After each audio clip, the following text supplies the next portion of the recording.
Everyone, it's Dr. Ramani. Welcome back to this YouTube channel on narcissism and narcissistic relationships and healing from narcissistic relationships. And we reflect on a conversation and a question I was recently answering. And it was this idea of, I need to change myself to be in this relationship, right?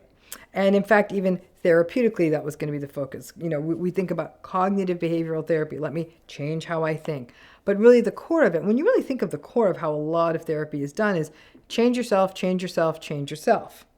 Now, when you think of what happens in the narcissistic relationship, not only is it change yourself, it's subjugate yourself, it's quit yourself, it's don't be yourself, it's be what this other person wants you to be, right?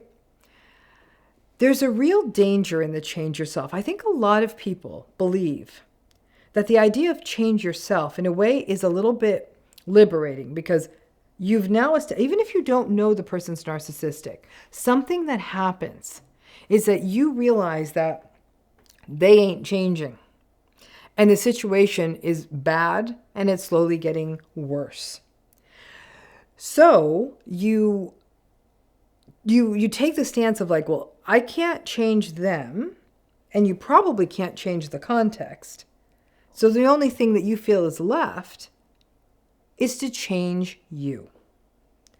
So I'm going to turn this into an exercise. Before you do that, before you change you anymore, it could be useful for you to sit down, take out a piece of paper and a pen, or even type it on your phone, computer, wherever you want, and write down all the ways you've already changed yourself to make this relationship work. All of it. The things you don't say, the things you hold back on, the things you've given up on, the relationships you don't engage in anymore, the stuff of you. Write all that down. Because when you start writing that list down and you weigh it against how they've changed, you're going to see that you've already changed yourself a lot. But I understand it.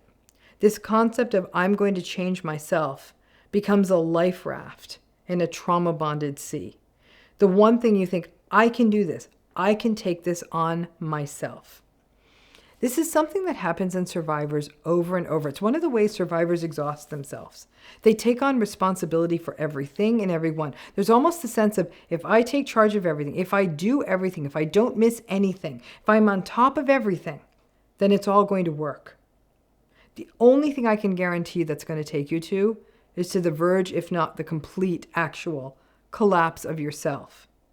But it kind of makes sense, right? If I keep doing it and doing it and doing it all, it'll all get done. People won't be screaming and yelling and disappointed and upset and threatening abandonment and all the stuff that happens, and withholding and passive aggressing and active aggressing, all the stuff that happens in narcissistic relationships. Let me change myself.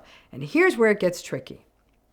Because what you hear from what I'm going to call 3 different places in your life upholds this. Number 1, if you're in therapy, a lot of therapies, what could you do different? How could you cope differently? What could you do differently? That guidance only works if somebody's talking to you honestly about what's happening in this narcissistic relationship, right? So if somebody is saying to you, build a house here, I'm like, oh, forgot to tell you that it's on the side of this cliff. And so you really can only build this much of it. Like, you need the information. You need to know the context. And so when you're told, what can you do within yourself? How can you do it differently? But you're not given a map to the context, and this is such a messed up context, people don't get it, right? That you're left with this question of, okay, I'll keep doing it myself. And again, since so many people who have been through narcissistic relationships simply want to do what they're being told to do. And when you feel desperate, as we often do in these relationships, you're like, I'll try anything, okay? So you take that on yourself. The second piece you hear, this is other people around you saying like, well, can't you approach that different? Isn't there something in you that you could change? Like, you know, they're a handful, but what about you? What could you change? But you keep forgetting. It's like an iceberg. You've already made hundreds, if not thousands, of little changes to be able to even get up and face this relationship without feeling like you're utterly losing your mind. But even, again, forget it. Even if you're not in therapy, you still hear that. But then there's a third funky space that you may not know where this happens. And that's good old social media and the internet, where there's a lot of the kind of the coachy advice tends to be very internalized into self. All coaching advice is you do the you, goal for you do you. But there's one thing I've learned as a therapist. We cannot focus on context enough. Context matters with everything. It matters everything from your race to how much money you have in your bank account to everything about you affects how you go in the world. That context is going to affect your experience in the world. If you're in a narcissistic relationship, you're having an entirely different experience than someone who's in a relationship that may just need a few tweaks and tightens. But we treat them all as though they're the same. And what that ends up doing is it leaves people from narcissistic systems, narcissistic relationships, feeling as though they're the problem. So let me work on changing myself. Part of the problem is that we're often not clear on what the goal is when it comes to narcissistic relationships. It can't just be leave, it can't just be no contact, and it's not realistic to say we're going to improve this. The kind of guidance, especially a person who can't fully detach from a narcissistic relationship needs, is the workarounds. How do I do this? How do I work around this? How do I navigate this without getting my hand bit off, but also without losing all of myself?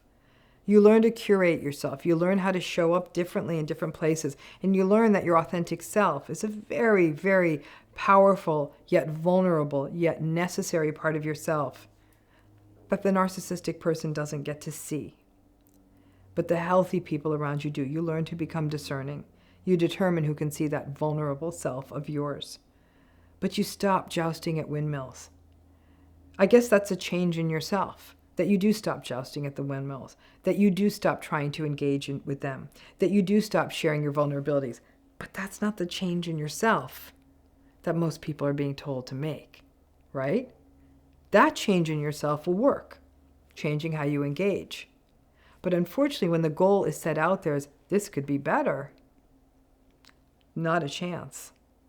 And you keep trying to change yourself for an impossible goal. The realistic goal is to sort of take away as many of the explosive moments in the relationship. Stop trying to shape yourself to please an unpleasable person. Stop sacrificing your identity in the name of one person who doesn't see you. But I push back on this a simplistic idea of change yourself. Yeah, change yourself. If change yourself means not engaging the same way. But I know that's not what you usually hear. So I hope that helps when you get and it helps you make sense of that change yourself advice. So that you don't make it about making the relationship work, but rather either getting out of it or keeping yourself as whole as possible and as true to yourself as you can be, even if you have to stay in it or interact with it from time to time. Hope that's helpful.